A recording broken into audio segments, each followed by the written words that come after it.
What's up, founders, and welcome back to the In Demand podcast, where we talk all about how to reach your very first 1 million in ARR. I'm your host, Orangio, and I'm the founder of DemandMaven, where we work with early-stage SaaS companies on reaching their very first growth milestones. Let's do this. Hey folks, Asia here. I just wanted to drop in and give you some quick context before you listen to the rest of this episode. Just a couple of quick notes. So this was recorded live on the conference floor of SaaStock in Dublin this past October. And I spoke at SaaStock, so I gave a talk about growth KPIs and different metrics that you can use to understand where you're at in terms of your growth journey. But I also had the absolute wonderful pleasure of interviewing Angeley Mullins, the Chief Commercial Officer of Resourcify, live at SaaStock. And this was probably one of my favorite things that I did at the conference. Of course, speaking is always great, but I also really enjoyed having such an interesting chat with Angeley. We covered many different topics, ranging from how to think about globalization, targeting organizations in and creating a global strategy for your SaaS business. But then we also share some stories about being a woman in tech. And there's a few just really actionable things that you can use and take away to apply to your own business. But then also, of course, one of the best things about this is sharing stories. And I really, really, really hope that there's something in here for you.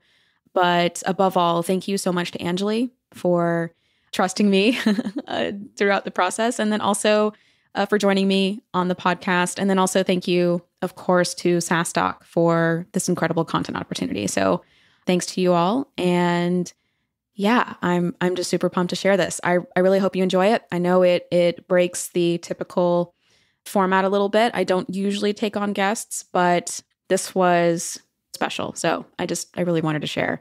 And then, of course, if you like my style of interviewing, then let me know. You know, I'm certainly open to having the occasional guest here and there. And I've actually been tossing around another idea for a separate podcast outside of In Demand that is much more focused on taking guests. So if you like my style, if you felt like you got something out of this type of interview, let me know, and we'll do more of them. But without further ado, we're going to jump into the content. And Angeley does give an introduction of herself, so I'll let her take it from here. But thanks again for listening, and I really hope you enjoy. It's kind of neat, like with the live podcast, and we're in the middle of this big room with all this energy, and and here we are.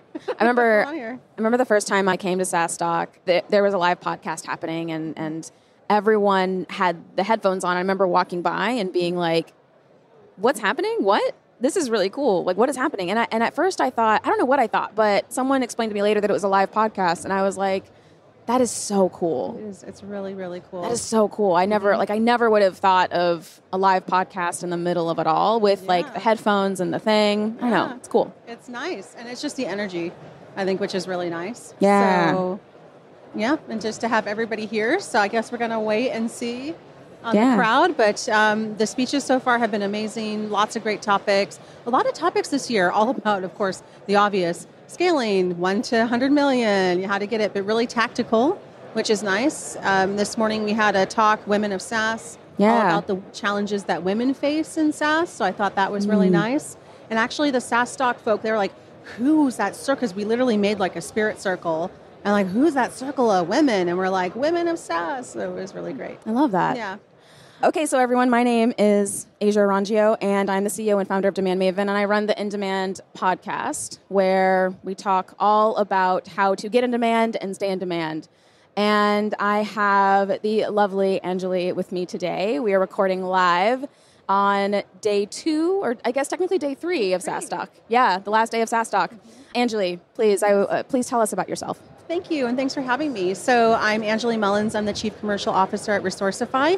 We are a digital waste and recycling management company. We promote sustainability and circularity. So some of the hot topics out there. And if you guys at the SaaStock conference, if you have your coffees, your beers, whatever you have, and you throw it away, think of us, because every single day we impact your lives. Yeah.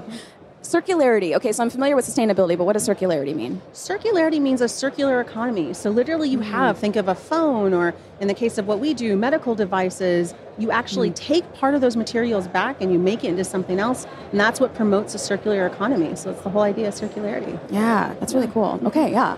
And how long has Resourcify, like when did it start? And how long have you been with Resourcify? Yeah, so it started in 2018. So the CEO, Gary Lewis, and the co-founder, Felix Heinrichsey, they started it because they saw a need in this industry. So waste management and recycling, the industry is 97% not digitized. We're in 2023 and they're still using phones and fax machines. Yeah. It's really, really crazy. So we decided to make a digital platform and they did a great job doing it. I'm actually very new to the company. I've only been with the company for 2 months. I can't even believe it. It's felt like 2 years, but only 2 months. And there's been so much that's happened. Last month we closed a 14 million Series A. And especially in this economy, an amazing feat to do. And it really talks about the credibility and the strength and the health of the business. So really exciting times. Yeah, congratulations on the round. So I'm so curious. So raising 14 million, what would you say, in your opinion, are some of the reasons or the aspects of Resourcify that made it super attractive for investors to invest in? So number one, we are solving a problem that touches every single person, waste. So it was actually interesting for me when I first joined the company. I don't know if you guys knew, 70% of the waste in Europe does not come from individual households. It comes from companies. It's really interesting. I didn't know that. And a lot of the waste that cannot be recycled, it's due to incorrect sorting. So the next time you're walking down the street and you see those recycling bins, the 3 bins, think about the sorting. Make sure that you do it correctly. So this is an industry that is ripe for disruption. It's something that will help the economy. It's right in line with the United Nations, goals for 2030, sustainable cities and living environments. So these are the things that attract investors, and we have really solid clients. Yeah. Frankfurt Airport, McDonald's, Johnson & Johnson. So these are the kind of things, of course, investors like to see. Yeah, of course. I vibe a lot with the concept of the sorting piece. I think so. Europe and Asia in general are way better at sorting. America, however, we have a lot of work to do. A lot of work to do. We have a lot of work to do. Yeah. Okay, so we chatted yesterday, and one of the things that you mentioned was you have some interesting stories from your previous roles, and I'd love to so how did you what did you do before Resourcify, and how did you get here? I actually started in sales, managing sales teams for the big finance houses, and if any of you guys listening have seen that movie Wolf of Wall Street, I can definitely tell you that is true. I used to work for Lehman Brothers out of Chicago and manage sales teams, Chicago, London, and Tokyo, and I can tell you that those stories are true.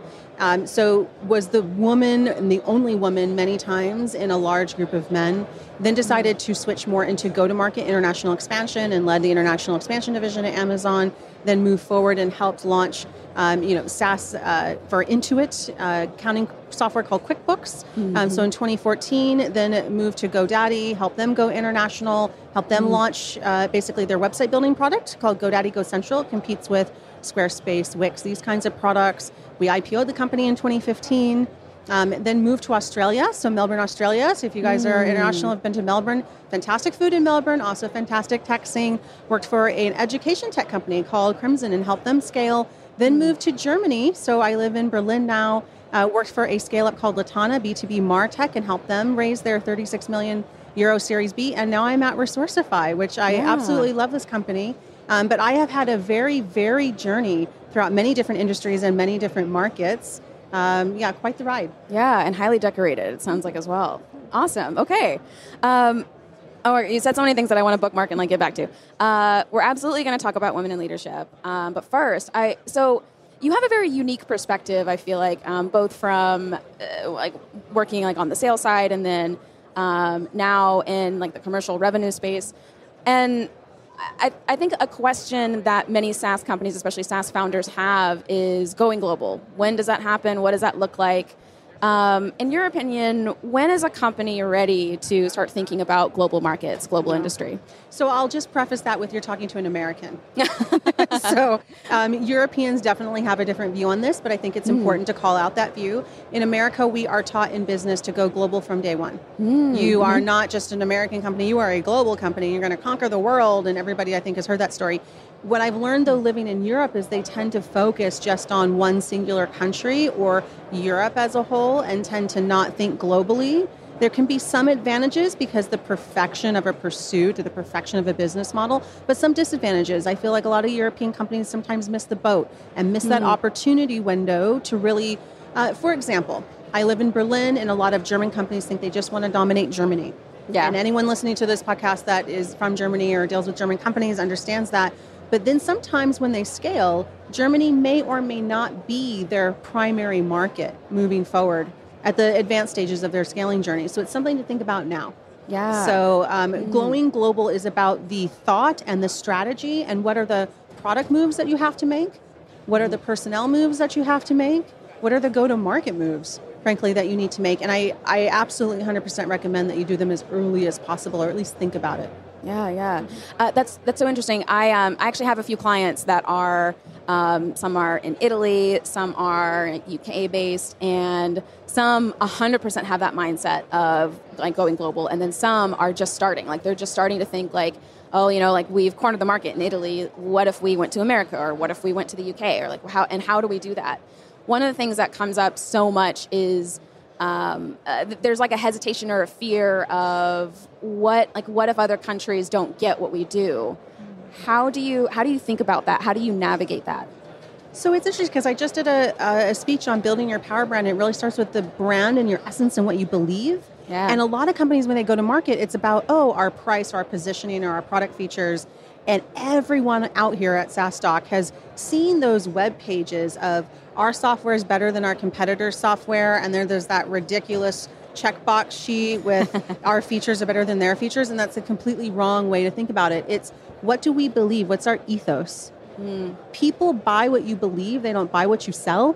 Yep. And so I think that's the key differentiator. And so it doesn't matter if you're in Italy, if you're in Germany, if you're in the UK, people will buy into what you believe, and you can use that to expand internationally. But it's interesting because it's the one thing that companies miss. They don't think about it first. Yeah, absolutely. Oh, I love that. I love that so much. It's a really good callback to anyone who attended April Dunford's talk yesterday morning. She talked about the wind tunnel of features and how every SaaS company and software company, we're all doing the same thing. It's like features. And we're not carving the space out and saying, like, if you believe in these things, if you value these things, then this is what you should be thinking about, or like you should choose this solution. Exactly. What are some of the pitfalls of going global? Not understanding the buying behavior of the audience in the particular country. This actually happens since we're in Europe. I'll say from the European perspective, this happens with European companies when they want to enter the United States. Yeah. And in Europe, I'll say more mainland Europe, companies can move slower and they are slower adopters of particular products and services. America is different. They move really, really fast and they are new adopters. So not being able to flip and understand that behavior can be a death nail. Yeah. But just making sure that you do understand and you do your proper research, you'll be fine. But I do see N26, actually, the bank in Germany was a very good example of this, where they wanted to go to the United States. Their product is great. However, a lot of the neobanks in the United States are 5 years ahead of where they are. So when they launched in the United States, they thought that they were so wonderful, and then they learned really fast that they're at a different scale in their journey. Yeah. I imagine research plays into this, like doing customer discovery, doing customer development, like these are the processes that help. What else? Is there anything else tactical that like to do, to be thinking about? How do you even think about entering global markets like this? Talk to customers in those markets. I know it sounds very conventional, but the tried and true wisdom, the golden rule is the golden rule for a reason. Talk to your customers and talk to them in the different markets that you're looking to enter. Yeah. So, for example, at my current company, we're looking at the possibility of expanding into different markets, and we've done kind of the high-level research, but we just had a board meeting, and it was just like, okay, how many clients have we talked to? So it's, now it's time to walk the walk and start to talk to those clients, and it's the most simple thing on the planet that people don't do. Mm-hmm. Yeah.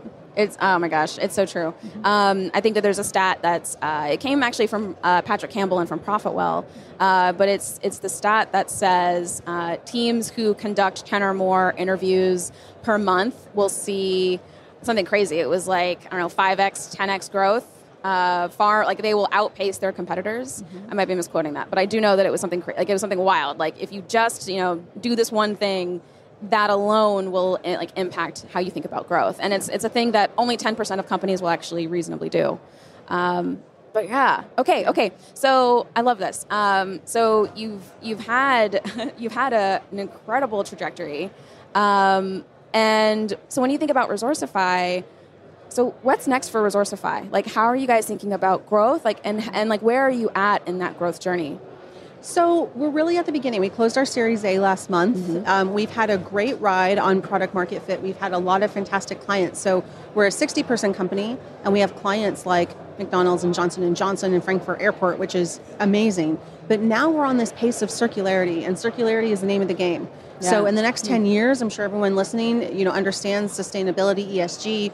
This is really the space that's moving forward. There's a lot of companies popping up now that will help you track your carbon credits and all of this. So for us, it's about how do we expand this circular economy? How do we expand the circularity offering even more? So every company wants to scale and grow revenue, but for us, it's about making the impact while we do it. In our company, we can actually measure the hundreds of thousands of tons of waste that we've helped a particular client move and the CO2 impact of that waste. Yeah. So how do we do that on a grander scale? What does, and this might sound like a really simple question, but what does the work look like? Like when you think about how the team is structured and the projects that they're taking on, like how would you describe that work? I would describe it as full force ahead, doing everything at once, making sure that the new product offerings and the additional product features that we're building are matching the growth for 5 years out from now, which I think 2 to 3 years ago, many scale-ups were not doing that. They were just looking at 1 to 2 quarters ahead.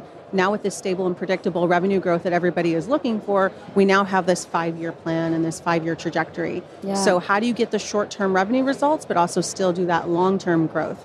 And we only have 60 people.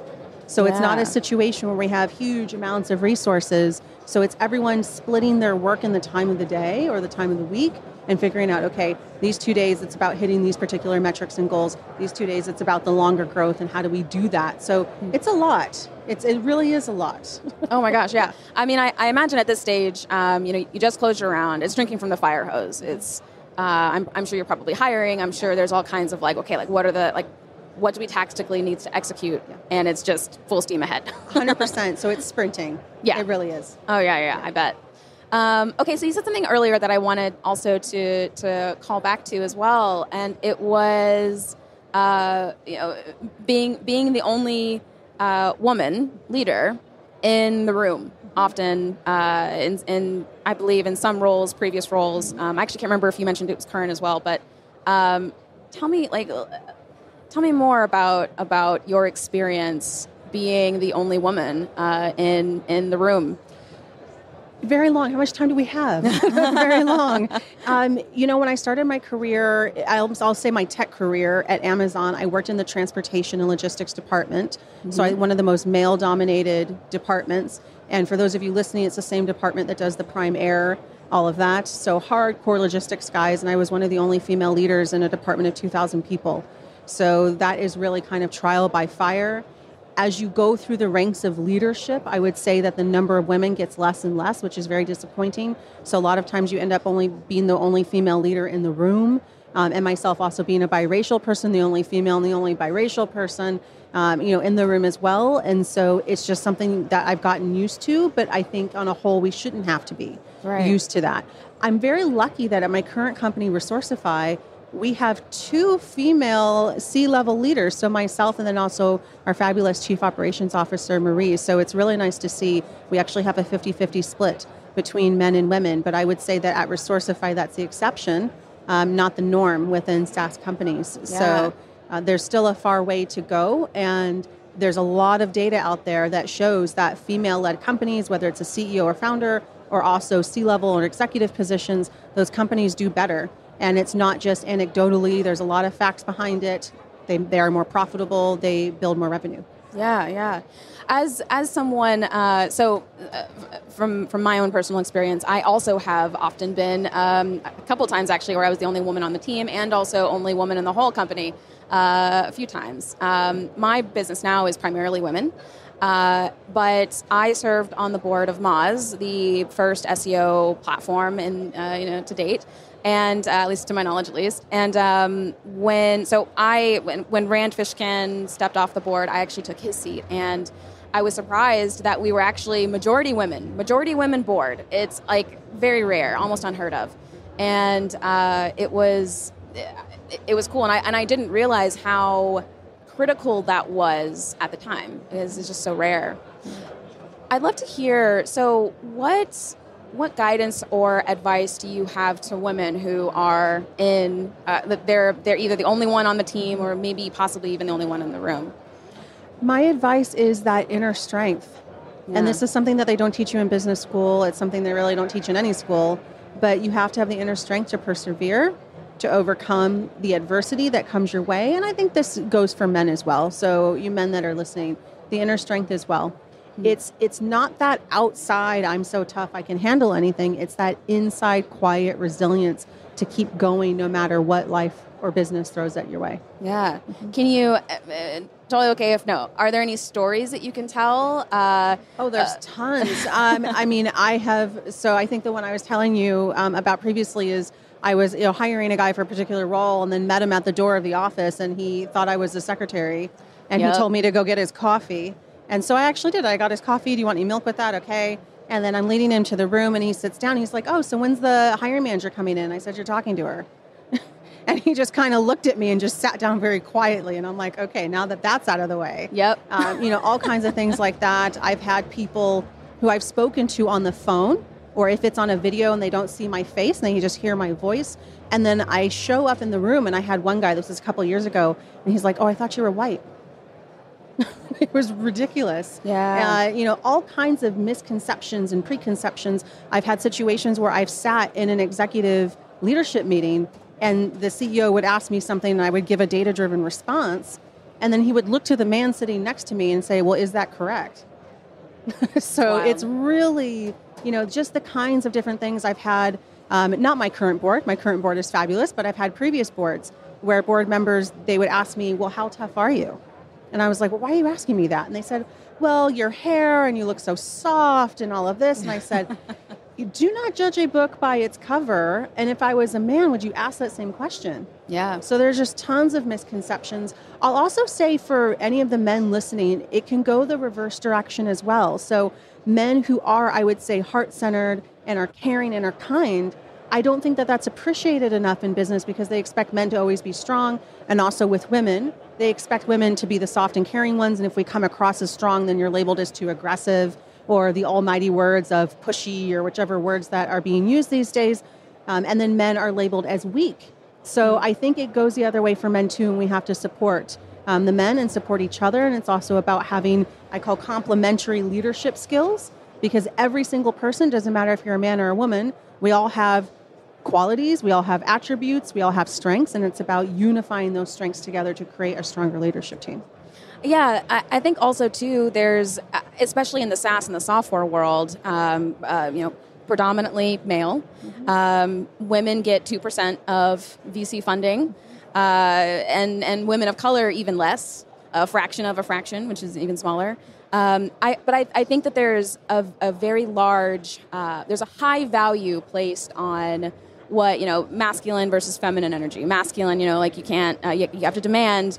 It's very, like strong-fisted, and anything maybe more intuitive or maybe more soft is not quite the word I want to use, but anything that's not anything that does not feel like overly masculine is almost, I don't want to say threatening, but just not understood. Like so if you present maybe more feminine, whether, no matter what gender you are, it might not translate in the same way. And it's this really weird gap that happens. Well, I don't know how weird it is. It's because look at who is in the VC and the PE firms. That's true.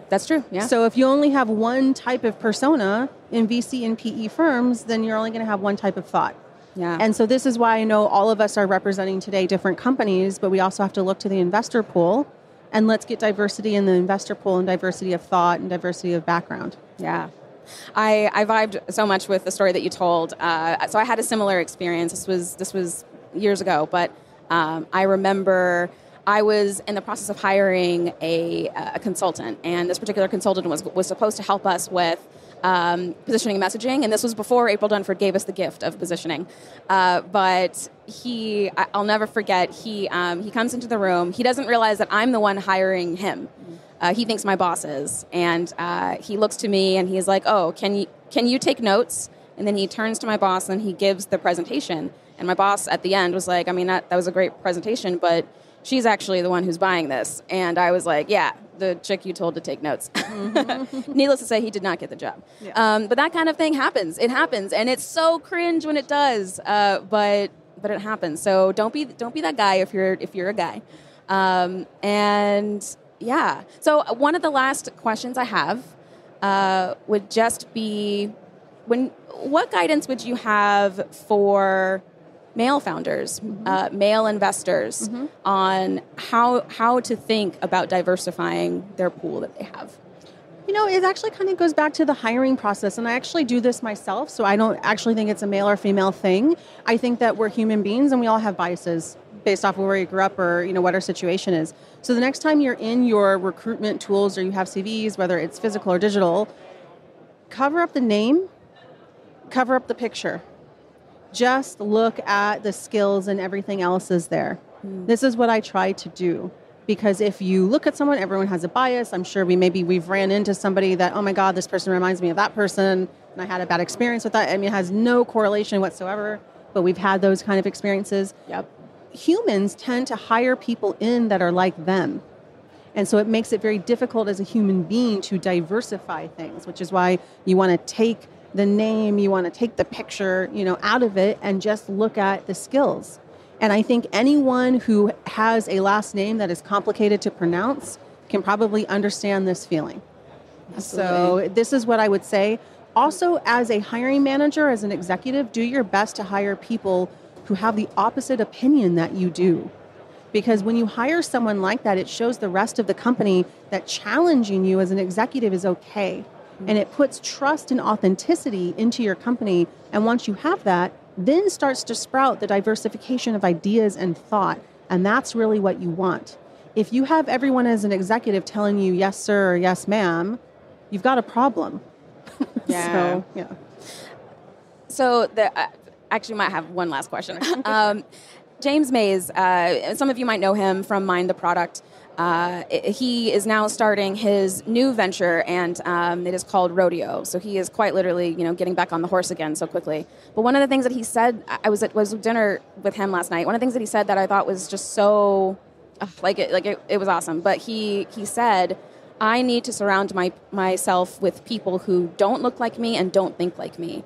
And that's actually why he hired 2 people of color to be on his board. Mm-hmm. And he was like, they are just completely different than how, they come from a completely different world of how I think. And he was like, I need that diversity of thought and of experience. And I just thought that was so yes, we need more people like James Mays. Yeah, absolutely. And also, yeah, I mean, he was just like, it's my company is run by 3 white dudes. We've got to.